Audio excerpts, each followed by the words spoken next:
दोस्तों, चुनाव से पहले एक पार्टी से दूसरी पार्टी में जाना या नए सिरे से किसी पार्टी को ज्वाइन करना बिल्कुल आम-सी बात है। दरभंगा के रहने वाले नज़र आलम साहब ऑल इंडिया मुस्लिम बेदारी कारवां के अध्यक्ष हैं। मुस्लिम बेदारी कारवां ने काफ़ी दरभंगा में एक तरह से कहें अवेयरनेस का भी काफ़ी काम किया है।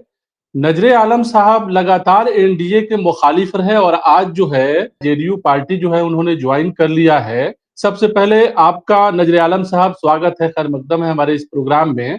पहला सवाल आपसे यही कि आप तो शुरू से नीतीश कुमार के विरोधी रहे, एक तरह से कहें मुखालफत आपने किया, आप जेडीयू का दामन आपने थामा है। तो क्या लगता है, क्या कहेंगे इस हवाले से? देखिए, मैं नीतीश कुमार का विरोधी नहीं रहा हूँ।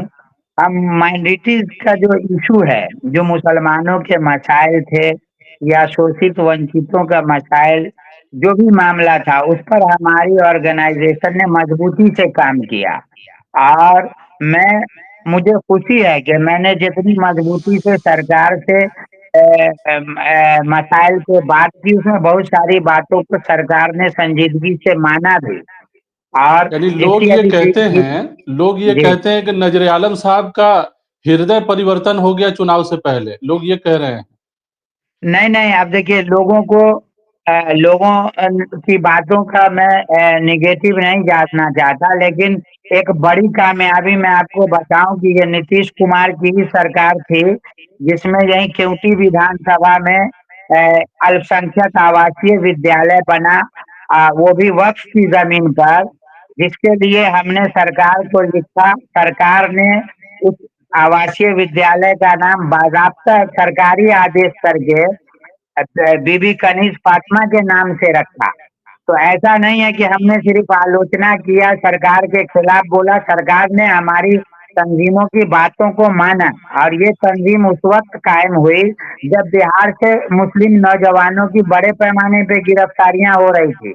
लोग, नेता जो मुसलमानों के नाम पे मलाई खाते रहे, वो कभी मुस्लिम नौजवानों की गिरफ्तारी पे बोलना तक मुनासिब नहीं समझा। लेकिन चूँकि इसी आप सरकार में हमेशा आप वहाँ लड़ाई लड़ते रहे हैं, दरभंगा में ख़ास तौर से कहा जाए या मिथिलांचल को ले लीजिए, तो अलग-अलग इश्यू पे, अलग-अलग मुद्दे पर आप हमेशा जो है लड़ाई लड़ते रहे हैं और एक तरह से कहा जाए बुनियादी सवालों को जो है उठाते रहे हैं। पहले भी आपने एक प्रोग्राम किया था जिसमें हिना साहब को बुलाया था, काफ़ी चर्चा रहा, काफ़ी ज़बरदस्त भीड़ जो है उस वक़्त रही थी। तो कई एक तरह से लोग कह रहे थे कि आरजेडी से आपका जुड़ाव जो है बहुत गहरा रहा है। कुछ लोग कह रहे थे कि नहीं, मुस्लिम बेदारी कारवां जो है खुद ही जो है चुनाव में हिस्सा लेगी। अब जो है जेडीयू में आप आ गए हैं तो एक तरह से कहा जाए कि एनडीए का मुस्लिम चेहरा जो है ख़ास तौर से मिथिलांचल में अब नज़र आलम होंगे।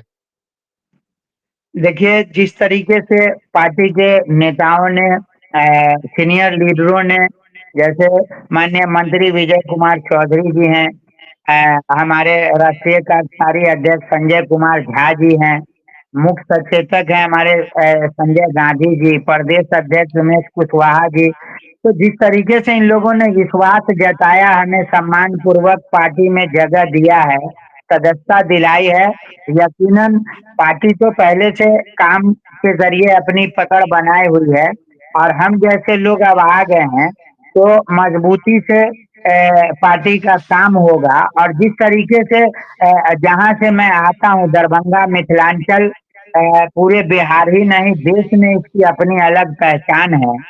और जिस तेजी से यहाँ विकास हुआ, मैं ये दावे के साथ कहता हूं कि उतनी ही तेजी से बिहार में भी बदलाव हुआ। 2005 के बाद का जो बिहार है, ये हम जैसे लोगों को मजबूर कर दिया कि नीतीश कुमार की जो आइडियोलॉजी है या विचारधारा है, वो आगे भी उसी विचारधारा, उसी आइडियोलॉजी की जरूरत बिहार को है, क्योंकि बिहार नहीं चाहता कि, या बिहार के लोग नहीं चाहते, खास करके बिहार के मुसलमान नहीं चाहते कि 2005 से पहले वाला बिहार को याद करें। हम जैसा लेकिन लोग सोच। कल तक जो है आप आरजेडी की तारीफ कर रहे थे और सत्ता दल के खिलाफ थे। आज जो है एक बार फिर जो है एक तरह से कहा जाए, आज जो है सत्ता दल की तारीफ कर रहे हैं, मुख्यमंत्री नहीं नीतीश कुमार की नहीं, तारीफ हम करते नजर बता आ रहे, रहे हैं। मैंने कभी राजद की या किसी की तारीफ नहीं की। बेदारी कारवां का सीधा एजेंडा था कि जो पब्लिक का इशू हो, आवाम के जो मसाइल हो, जनता की जो समस्या हो, उस पर चाहे कोई पार्टी हो, कोई सरकार हो, हमने मजबूती से बात रखा, काम किया। हाँ, राजद चूंकि 17 महीने सरकार में थी, तो नीतीश जी के साथ थे, तो ऐसा नहीं है कि हमने सिर्फ राजद की तारीफ की और नीतीश जी का विरोध किया है। हमने हमेशा सत्ता के अच्छे कामों का समर्थन किया है और जो गलत काम रहा उसका विरोध भी किया है। मैं उससे तो कभी फातमी साहब जो है, फातमी साहब आरजेडी के राष्ट्रीय अल्पसंख्यक सेल के अध्यक्ष हैं, बड़े लीडर हैं और फातमी साहब के नाम से भी मिथिलांचल जाना जाता है, दरभंगा के बड़े लीडर हैं। उनके बारे में क्या कहेंगे आप? अक़लियती जिला जो है, एक तरह से कहा जाए कि दरभंगा है पहले से, आबादी भी बड़ी है, तो फातमी साहब भी वहीं के और आप भी जो है अब एनडीए के एक तरह से कहें चेहरा बनेंगे, तो क्या कहेंगे फातमी साहब के बारे में? देखिए, फातमी साहब पर तो मैं कोई टीका टिप्पणी नहीं करना चाहता, लेकिन इतना जरूर कहूंगा कि एक लॉन्ग टाइम इन लोगों ने पॉलिटिक्स की, सत्ता में रहे, लेकिन इनका समाज, जो हमारा भी समाज है, आज भी उसी तरीके से बेबस है। लीडरशिप खत्म हो गई। इन लोगों ने हमेशा सिर्फ अपना सत्ता देखा, अपने बेटा को, अपने परिवार को कैसे मजबूत करें। आज भी फातमी साहब की सियासत सिर्फ अपने बेटा तक सीमित है। आपके पास नजर आलम साहब, आप जेडीयू में, जेडीयू के अब लीडर हैं आप, तो क्या लगता है कि आपके पास क्या कॉन्सेप्ट है दरभंगा के लिए?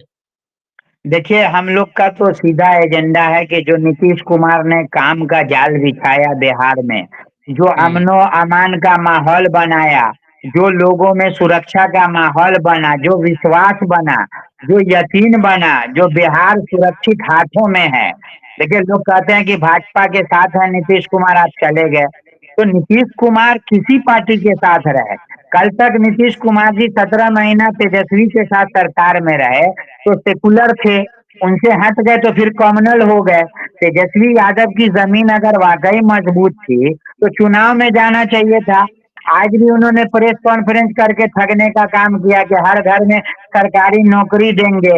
इनसे परिवार नहीं संभल रहा।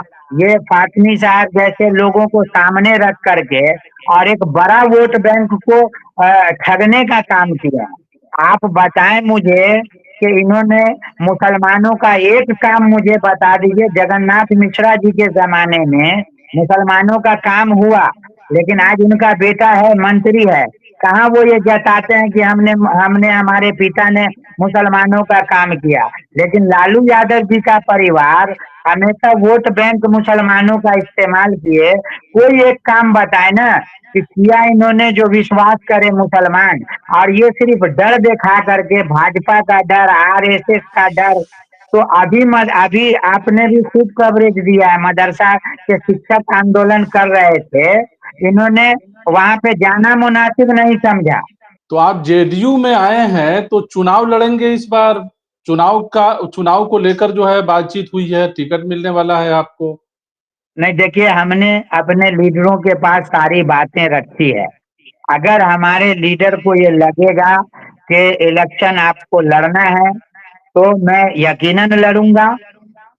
कहाँ और से लड़ना चूंकि लड़ना है आपको इलेक्शन? हमको जहां से लड़ा दें, चाहे दरभंगा ग्रामीण हो, केवटी हो, बिहार के किसी सीट से लड़ा दें, हमने तो नहीं, कभी दरभंगा में तो क्षेत्र आपने चुना होगा ना कि केवटी से लड़ेंगे या दरभंगा ग्रामीण से नहीं। लड़ेंगे, दो क्या दो बात हुई दो है? दो विधानसभा है जहां से मैंने पहले से भी तैयारी कर रखा था कि चुनाव अगर मुझे लड़ना होगा तो केवटी विधानसभा जहां का मैं हूँ। दूसरा मेरे बगल का दरभंगा ग्रामीण विधानसभा है।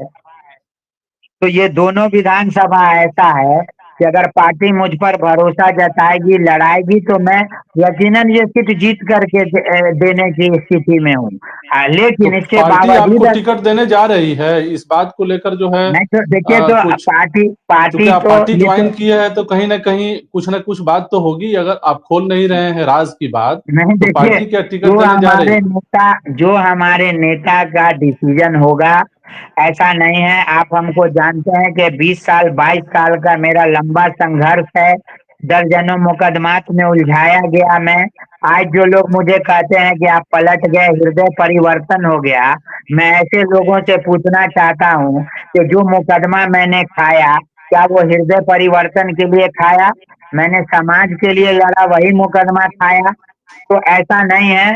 अगर पार्टी को ये लगता है कि नहीं इनको लड़ाना है तो मैं लड़ूंगा।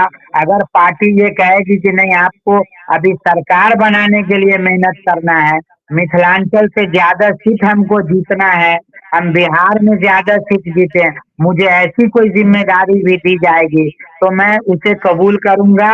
और मैंने अपने लीडर पर, अपनी पार्टी पर ये छोड़ दिया है कि आप मुझे जैसे काम लेना चाहें मुझसे, मैं उसके लिए तैयार हूँ। सिर्फ चलिए। इसलिए नहीं तैयार हूँ कि एमएलए एमपी बनना है या आप मुझे एमएलसी बना दीजिए। अगर मैं इतना उतावला होता, इतनी जल्दबाजी होती तो मैं कहीं चला जाता, लेकिन ऐसा कुछ नहीं था। मुझे विश्वास है कि मैं जिस तरीके से जनता के बीच रहा हूँ, आगे भी रहूंगा। और जिस तरीके से लोगों का विश्वास है नीतीश कुमार जी पर, एक बार बिहार को फिर से जरूरत है नीतीश कुमार की। तो और आप ये तो बात पहले भी हम, चुनाव लड़ चुके हैं एक बार। हाँ वो मैंने शुरू में लड़ा था जिसमें फातमी साहब के बेटा की शिकस्त हुई थी क्योंकि से। तो ऐसा नहीं है, आवाम हम लोग के साथ है। और हमारी पूरी कोशिश होगी कि जो हमारे पार्टी का ने फार्मूला तय किया है कि 2025 में एनडीए अलायंस 225 सीट जीत करके सरकार बनाएगी, तो इंशाल्लाह हम लोग उस उम्मीद को पूरा करने की कोशिश करेंगे और चलिए, बहुत मजबूती के शुक्रिया। साथ। हाँ, बहुत शुक्रिया हमसे बात करने का। तो ये थे नज़र आलम साहब, जेडीयू इन्होंने ज्वाइन किया है। इनका कहना है कि एनडीए के लिए और एनडीए को जिताने के लिए नज़र आलम साहब की टीम मिथिलांचल में पूरी कोशिश करेगी। ये भी कह रहे हैं कि अगर पार्टी टिकट देती है, तो वो चुनाव भी लड़ेंगे। बहरहाल इस प्रोग्राम में इतना ही, हमें दीजिए इजाज़त। शुक्रिया।